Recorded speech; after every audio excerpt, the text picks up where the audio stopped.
शापित हवेली के किस्से पूरे शहर में मशहूर थे। कहते हैं कि हवेली में जो भी जाता कभी वापस नहीं लौटता। स्थानीय लोग इसे आत्माओं का ठिकाना मानते थे। अजय, एक युवा पत्रकार, इन अफवाहों की सच्चाई सामने लाने के लिए दृढ़ था। एक ठंडी अंधेरी रात अजय ने हवेली में कदम रखा। दरवाजे पर जंग लगी थी और हवा में सीलन और कुछ जले हुए मांस जैसी दुर्गंध थी। हवेली के अंदर दीवारों पर अजीबो-गरीब चित्र और कुछ लहूलुहान हाथों के निशान थे। जैसे जैसे वह अंदर बढ़ा, माहौल भारी और डरावना होता गया।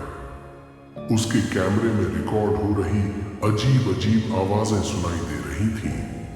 कभी बच्चों के रोने की आवाज तो कभी किसी महिला की हंसी। तभी उसे एक कमरा दिखा जिसका दरवाजा थोड़ा सा खुला हुआ था। अंदर जाने पर उसने देखा कि कमरे के बीचों बीच एक पेड़ की शाखा लटक रही थी और उसमें कई रस्सियां झूल रही थीं। दीवारों पर खून से लिखा था, हम लौटेंगे। अजय ने घबराते हुए एक डायरी उठाई जो वहीं पड़ी थी। डायरी के पन्ने खून से सने हुए थे। उसमें लिखा था, मुक्ति का द्वार खुलने ही वाला है, 12वां आएगा और सब समाप्त होगा। अजय को कुछ समझ नहीं आया। तभी पीछे से दरवाजा जोर से बंद हो गया। कमरे की दीवारें अचानक खून रिसने लगी। अजय ने वहां से भागने की कोशिश की, लेकिन एक अजीब सी ठंड ने उसे रोक लिया। तभी उसे दीवारों से आवाज आई, तुमने हमें बुलाया है, अब भाग नहीं सकते। वह पूरी ताकत लगाकर दूसरे कमरे की ओर भागा। इस कमरे में उसने जो देखा उससे उसकी रूह कांप गई।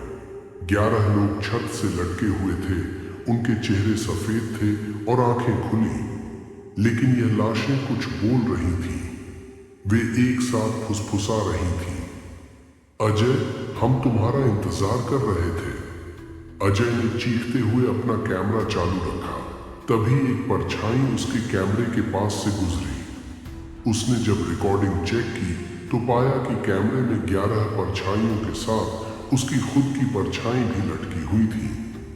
वह समझ गया कि वह 12वां था, लेकिन असली झटका तब लगा जब उसने डायरी का आखिरी पन्ना पढ़ा। यह कहानी अजय की नहीं, तुम्हारी है। तुम इसे पढ़ रहे हो। तुम 13वें हो। अब अगला चक्र तुम्हारा होगा। अजय ने भागने की कोशिश की, लेकिन हवेली का मुख्य दरवाजा गायब हो चुका था। तभी उसके फोन पर एक कॉल आया। स्क्रीन पर कोई नंबर नहीं था, बस लिखा था 13वीं। उसने डरते डरते कॉल उठाया। फोन से वही फुसफुसाहट आई, हम इंतजार कर रहे हैं, हवेली के बाहर मत देखना। अजय ने गलती से खिड़की से बाहर झांका। वहां 11 छायाएं खड़ी थीं, जिनके बीच वह खुद भी खड़ा था, मुस्कुराते हुए।